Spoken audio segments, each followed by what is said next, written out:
Ji ber pevçûn û şerê ku piştî komkuja Sûrûcê dest pê kir bangeşe û kampanyayên hilbijartinan gelek sar derbas dibin. Di encama hilbijartinên heftê piştberê yên parlamentoya Tirkiyeyê de AK Parti, CHP, MHP, HDP ti partiyek nikarîbû bi tena serê xwe bibe hikûmet û desthilat.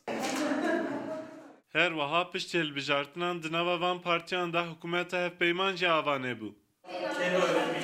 Lewma di yekî mijdarê de hilbijartinên parlamentoyê dîsa tên dubare kirin. Pirsyarê ve ku gelo dubarebûna hilbijartinan û ji nû ve destpêkirina şer û pevçûnan dê bandorekî çawa li Sindoqan bike. Çatışma ortamı tarihin hiçbir döneminde hiç kimseye bir fayda sağlamadı. Di ti serdemeke dîrokî de Sûda şer û pevçûnan negihiştiye tikesî. Şer ji bo hilbijartinan jî ziyanbex e. Şer bi xwe re tengezariyan tîne. Rast de dengdêr ji bo ji vê rewşa şerê rizgar be, dê hinek xelan li ber çavan bigire. Lêbelê bi min di belabûna dengan de jî pir guhertin pêk nayê. Kîjan pêkhateyên siyasî duwarê bi destxistina dengan de bendewariyên wan şer û pevçûnan hebe, xwe dixapîne. Çarenûsa hilbijartinên heftê piştberê dengderên Kurd diyar kirin. Piraniya dengderên Kurd herikîn HDP û AK Parti nikarîbû bi tena serê xwe hikûmetê ava bike. Li gora şîrovekarên siyasî vê carê ne tenê dengderên HDP û dê dengderên MHP jî reng û şêweyên avakirina hikûmetî diyar bike. Seçim hakikaten olumsuz etkilemiş gene.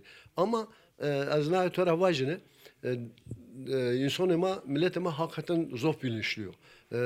Nayine famkenok yani niçanyakene.